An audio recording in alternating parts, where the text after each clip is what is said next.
Bismillahirrahmanirrahim. Assalamualaikum warahmatullahi wabarakatuh. Alhamdulillah wassalatu wassalamu ala rasulillah. Teman-teman, kembali lagi bersama saya Muhammad Hussein di Gaza, Palestina.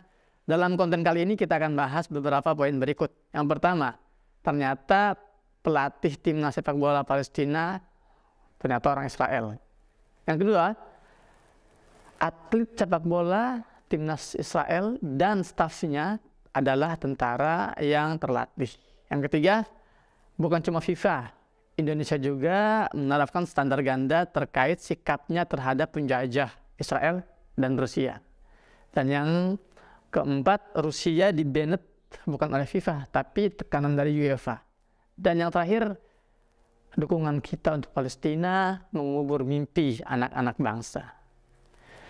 Baik teman-teman, tapi sebelumnya saya mau sampaikan dulu nih, poin-poin di atas akan kita bahas hari ini dengan asumsi bahwa penolakan Indonesia terhadap timnas Israel adalah penyebab utama dicoretnya Indonesia sebagai tuan rumah Piala U20 tahun ini.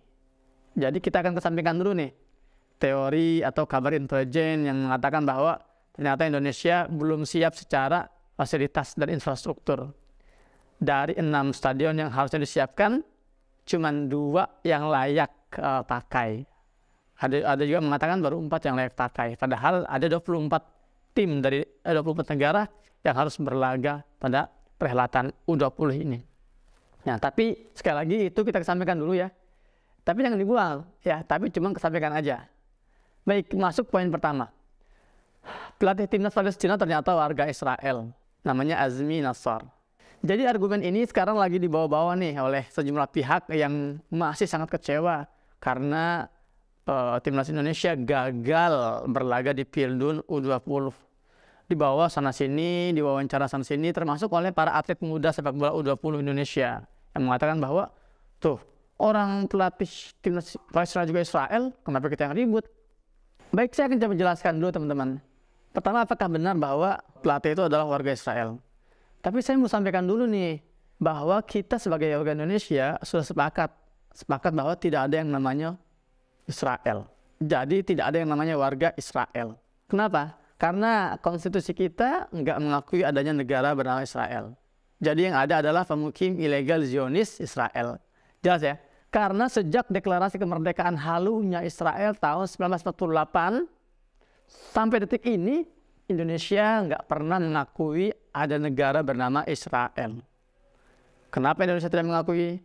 Karena Indonesia anti penjajahan. Dan Israel itu negara yang didirikan di atas penjajahan. Jadi jangan salah sebut lagi ya. Bukan warga Israel, tapi yang benar pemukim ilegal Zionis Israel. Terus terkait pelatih Palestina yang katanya orang Israel, itu kasusnya sama dengan kasus Nusair Yassin, a.k.a. Nas Daily, yang pernah diundang oleh Om Deddy di podcastnya. Mereka itu pada dasarnya orang-orang Arab Palestina, orang-orang Arab keturunan Palestina, yang naturalisasi menjadi warga berkebangsaan Israel. Jadi mereka itu bukan Yahudi pendatang dari luar seperti kebanyakan pemukim ilegal Israel hari ini, ya. Mereka ya Muslim Palestina. Dan kebanyakan warga Palestina yang naturalisasi ini itu terpaksa memilih paspor Israel karena kalau mereka nggak bersedia, maka otomatis mereka akan terusir dari rumah mereka dan mendapatkan tindakan rasis dan diskriminatif dari pihak penjajah. Meskipun pada faktanya, bahkan setelah mereka memiliki paspor Israel, mereka tetap dinomorduakan di masyarakat Israel. Jelas ya? Jadi sekali lagi pada dasarnya mereka itu orang-orang Arab Palestina, bukan orang Yahudi pendatang. Jadi wajar kalau mereka melatih orang-orang Palestina. Bedanya mereka memegang paspor Israel aja, itu doang bedanya. Baik, yang kedua, kalian juga harus tahu nih, poin kedua. Ternyata semua atlet sepak bola Israel itu, termasuk timnas U20-nya dan seluruh stafnya yang rencananya datang ke Indonesia tapi nggak gagal, mereka semua adalah para tentara yang terlatih. Ya, karena ada wajib militer bagi semua pemukim ilegal Yahudi yang sudah lulus SMA, baik yang cowok maupun yang cewek. Lulus SMA harus langsung masuk wajib militer, nggak ada pengecualian. Jadi mereka itu tentara yang bisa menggunakan senjata. Makanya kalian jangan asbun nih, masih ada yang suka asal bunyi, asal nyeplos. Emang Salah mereka apa? Kan mereka cuma mau main bola. Mereka gak ada hubungannya sama pemerintah mereka. Mereka itu orang-orang yang innocent, nggak bersalah, sipil. No, hei Bambang. Mereka itu sekali lagi tentara yang ikut nembakin anak-anak Palestina. Jadi jangan terlalu polos. Mereka yang ikut membunuhi anak-anak Palestina di tepi barat, di Al-Quds. Mereka yang ikut menembaki warga Gaza dengan tank-tank bajanya. Makanya udahlah teman-teman, jangan terlalu mendramatisir isu ini. Jangan bunuh mimpi anak bangsa. Nggak ada yang terbunuh di sini. Mimpi itu masih bisa dikejar, dicapai, diwujudkan. Masa gitu aja nyerah?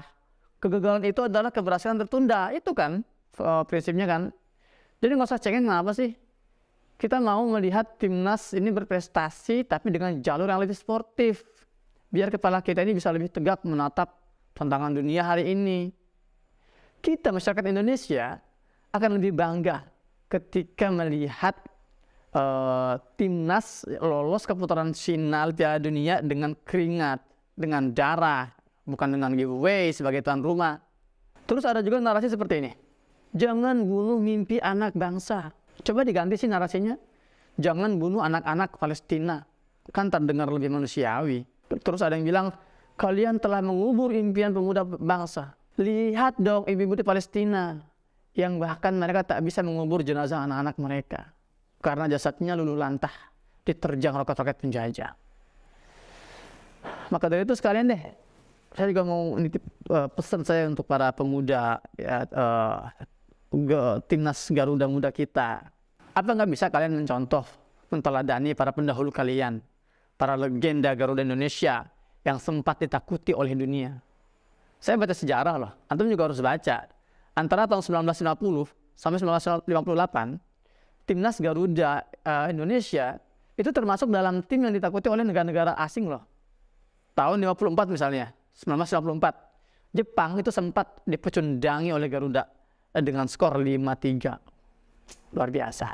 Di tahun yang sama, India dibantai 4 gol tanpa balas. Tahun 1956, nah ini lebih hebat lagi nih, Amerika Serikat dibantai telak 7-5. Kemudian setelahnya Uni Soviet, raja sepak bola saat itu, sempat juga hampir dikalahkan oleh tim Garuda. Sayang skornya berakhir 0-0. Tapi pengakuan dari Andi Anwar Ramang, ya salah satu orang Indonesia, pemain Indonesia yang haus gol, dia asal Sulawesi Selatan, namanya Ramang. Dia bilang gini setelah pertandingan, kami harusnya bisa menjebol gawangnya Lev Yassin. Antum tahu lah siapa Lev Yassin ya, kiper legenda Uni Soviet yang sampai sekarang dikenang terus kehebatannya. Kata Ramang, kalau aja saya nggak ditarik bajunya, itu saya bisa golin tuh. Saya diganggu-gangguin oleh back mereka gitu loh. Jadi berakhir seri.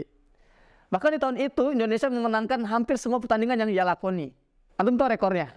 25 gol dilesakan oleh Garuda Indonesia saat itu, tim Garuda. Dan mereka cuma kejebolan 6 gol. Sadis banget gak sih? Dan dari 25 gol itu, 19 golnya dicetak oleh Ramang. Fantastis ya. Ujungnya tahun 1997 Indonesia tampil ganas membantai Cina 2-0 di ronde pertama putaran kualifikasi Piala Dunia. Kemudian sempat kalah juga 4-3 di leg kedua, tapi ya di playoff akhirnya seri 0-0 dan Indonesia lolos ke ronde kedua zona Asia Afrika dengan keunggulan gol tandang. Sayangnya di ronde kedua babak kualifikasi Piala Dunia tahun itu Indonesia harus satu grup dengan Israel. Saat itu sebenarnya PSSI nggak benar-benar menolak pertandingan. PSSI sempat bernego dengan pemerintah, meskipun pemerintah tegas ya, tim sepak bola jangan bertanding. Tapi sempat ada negosiasi dari pihak PSSI. Masalahnya PSSI ini juga sepakat dengan pemerintah, kita nggak mau bertanding di Tel Aviv, nggak mau bertanding di wilayah Israel. Kenapa? Karena kita tahulah timnas Indonesia nggak sudi mengotori kaki-kaki mereka dengan menginjak rumput di atas stadion yang dibangun di atas darah dan nyawa saudara mereka, warga Palestina. Tim Garuda menawarkan diri bermain di tempat netral di luar Palestina. Mereka juga nggak mau di Jakarta, nggak mau pokoknya. Kita di tempat netral aja lah, karena kita nggak punya hubungan diplomatik. Tapi Israel sengaja menolak tawaran timnas dan keras kepala maunya bertanding di stadion mereka di Tel Aviv. Ya udahlah, timnas Garuda memilih untuk mundur dengan kepala tegak, dengan dada membusung, dengan penuh hormat dan kebanggaan. Salah satu alasan Indonesia nggak mau menginjakkan kaki di Tel Aviv saat itu, ya juga instruksi dari atasan, dari Soekarno langsung. Dan nggak ada tuh para legenda Garuda itu yang baper, misalnya bilang, wahai Pak Soekarno, Bung Soekarno, kalian mengubah mimpi kami ikut Piala Dunia, misalnya kan, nggak ada gitu loh. Tapi kebalikannya, pasukan Garuda itu kembali ke Indonesia dengan membawa kehormatan dan kebanggaan, karena mereka tidak hanya menjadi pahlawan di lapangan hijau, tapi mereka juga menjadi pahlawan di meja hijau peradilan dunia. Sejak dulu pun memang Israel ini terkenal nggak tersentuh oleh hukum internasional, nggak tunduk pada peraturan internasional. Semuanya bungkam dan takut.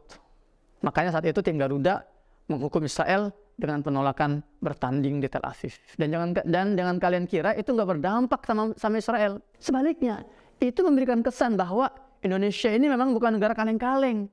Indonesia ini negara yang punya jati diri. Di saat negara-negara lain tunduk terhadap hegemoni Barat, Indonesia memegang teguh prinsip nurani dan kemanusiaannya. Saat itu, peluang besar timnas Indonesia masuk putaran final Piala Dunia itu adalah nyata. Dan itu hasil kerja keras mereka. Dengan keringat mereka dari bawah sampai ke atas. Prestasi yang benar-benar nyata. Karena ketangguhan mereka. Karena kehebatan mereka. Karena kehebatan teknik dan skill mereka. Bukan hasil giveaway sebagai tuan rumah. Tapi mereka rela melepaskan peluang itu demi menunjukkan rasa solidaritasnya terhadap Palestina. Itu yang harus kalian contoh, wahai para Garuda Muda Indonesia hari ini. Mengkritik pemerintah, mengkritik masyarakat, posting nangis. Saran saya kalau mau nangis, lihat dulu tangisan ibu kita di Palestina yang anaknya dibunuh setiap hari. Saya udah ingatkan ya, dalam 3 bulan terakhir, ya 3 bulan terakhir aja nih, udah 91 warga sipil Palestina itu dibunuh, dibantai oleh Israel. Jadi kalau di rata-rata itu one day, one kill. 1 hari 1 nyawa. Itulah kejamnya Israel sampai hari ini. Terakhir itu tadi malam. Itu seorang pemuda Palestina itu dibunuh di tepi barat. Ya secara brutal, ditembak. Tadi malam itu, ini ya sekarang saya upload ini hari Ahad, Sabtu malam itu terjadi gitu loh. Kemudian ada yang mengatakan, saya ingetin ke Bapak tercinta, tanggung-jawaban di akhirat lebih sakit katanya. Akhirat yang mana Dasa? Ada juga yang ngomong misalnya, kami cuma mau main bola, kami nggak paham politik. Lah, salah siapa waktu sekolah ente bolos mata pelajaran IPS? Anak muda hari ini nggak boleh buta politik. Karena apa? PSSI itu lahir karena alasan politik. Jadi udahlah, wahai Garuda Muda, adik-adikku tercinta, ya, wahai para junior-juniorku, ini sudah terjadi. Legowolah, kalian harus terima dengan jiwa kesatria. Berbanggalah, karena kalian menjadi bagian dalam penolakan penjajahan ini. Karena ini satu kehormatan yang besok bisa dengan bangga kalian ceritakan kepada anak dan cucu kalian. Bahwa nyawa saudara-saudara kita di Palestina jauh lebih berharga dibandingkan sebuah piala. Ya. Nah, kemudian ada juga nih poin selanjutnya ya. Ada yang bilang jangan samain dong kasus Israel sama Rusia. Ya, Rusia itu di kick out dari FIFA karena desakan UEFA yang punya pengaruh besar dalam persepak bolaan dunia. Lah, Indonesia punya pengaruh apa? Urutan FIFA-nya aja ratusan. Nah, lah. Sebetulnya teman-teman, argumen ini, fakta ini malah mendukung argumen yang kita selama ini sampaikan bahwa FIFA ini emang nggak independen, FIFA ini nggak konsisten, nggak komitmen, nggak netral mereka itu. Jadi mereka tuh berhak itu mendengar desakan negara-negara UEFA dan mereka berhak mengabaikan desakan Indonesia. Dan terus kalian bangga gitu, FIFA nyuekin Indonesia, mengabaikan Indonesia, kalian bangga gitu. Harusnya kita ini semakin marah sama FIFA, jangan malah semakin menerima keputusan FIFA. Ada juga yang bilang gini, nah ini poin selanjutnya ya, dia bilang Indonesia juga standar ganda kok, kenapa nggak putus hubungan sama Rusia yang lagi menjajah Ukraina, kenapa cuma ke Israel doang? La ilaha illallah Muhammadur Rasulullah. Inilah masalahnya nih kalau teman-teman ini nggak subscribe Muhammad Hussein Gaza, nggak subscribe channel ini dari dulu, karena saya sudah sering jelasin masalah ini. Ya teman-teman, saya jelasin lagi di sini ya. Kasus penjajahan Israel itu beda dengan kasus penjajahan lainnya di seluruh dunia. Contoh penjajahan Rusia ke Ukraina itu murni penjajahan politik namanya, yang melibatkan dua negara politik berdaulat. Itu namanya konflik politik. Jelas ya? Kalau di Israel, itu namanya konflik eksistensi, bukan politik. Beda, gitu loh. Kenapa? Semua kasus penjajahan di dunia modern hari ini, itu yang datang menjajah itu cuma tentaranya aja. Rusia jajah Ukraina, cuma kirim tentaranya, ya kan? Jepang ketika menjajah Indonesia, yang datang ke Indonesia cuma tentaranya doang, gitu loh. Sama keluarganya lah, keluarga tentara gitu ya. Inggris ketika jajah Malaysia juga sama, tentaranya doang yang ngejajah, gitu loh. Dan para penjajah itu datang menjajah, tujuan utamanya apa? Mengeruk, mengeksploitasi sumber daya alam yang negara yang dijajah. Beda sama Israel. Israel datang ke Palestina bukan cuma tentaranya, tapi juga semua bangsa Yahudi di seluruh dunia. Eksodus berbondong-bondong menduduki Palestina, membantai, menjarah, mengusir warga pribumi. Lalu para pemukim ilegal itu menempati rumah-rumah warga Palestina sampai detik ini. Jadi mereka datang ke Palestina itu memang gak ada niat pulang. Mereka itu datang ke negara mereka tuh udah mau bertempat tinggal di situ, nggak mau kembali ke negara mereka. Beda dengan penjajahan Rusia dan Ukraina misalnya. Beda dengan penjajahan Jepang ke Indonesia, gitu loh. Kalau Rusia itu menjajah Ukraina karena dia ingin melahap, mencaplok wilayahnya dan merger gitu ya. Tapi warga sipil Ukraina itu nggak perlu ngungsi. Warga sipil Ukraina kalau mau tinggal nggak apa-apa, tinggal aja. Tapi kalian tunduk sama Rusia. Ya, jadi itu bedanya Bambang. Sampai sini jelas ya. Beda antara konflik politik dan konflik eksistensi gitu ya. Dan sebenarnya teman-teman, selama ini pemerintah kita dari zaman Bung Karno sampai Pak Jokowi hari ini itu udah oke banget loh dalam menunjukkan tindakan-tindakan verbalnya gitu ya. Dalam mengecam aksi penjajahan di Palestina dengan berbagai statementnya. Itu udah keren banget mengutuk tindakan Israel. Sudah bagus. Namun sekarang memang sudah waktunya berbuat lebih dari sekedar kata-kata. Bertindak lebih dari sekedar verbal. Itu sudah waktunya. Dan momen penolakan timnas penjajah ini udah pas banget sebetulnya. Membuktikan bahwa kita tidak cuma ngomong. Kita tidak cuma sekedar kata-kata. Tapi kita juga menunjukkan dengan kebijakan berani dan tegas menolak kehadiran penjajah di Indonesia. Karena kita menolak penjajahan di atas muka bumi ini. Meski harus melepaskan sementara, perhatikan ya, meski harus melepaskan sementara kesempatan anak-anak muda kita untuk berlaga di pentas dunia. Maka pesan lainnya kepada dunia, kepada Palestina, kepada Israel. Jangankan sekedar piala, kalau perlu nyawa dan darah akan kami tumpahkan demi menghapus penjajahan di muka bumi ini dan melihat dunia hidup dalam perdamaian, merdeka. Assalamualaikum warahmatullahi wabarakatuh.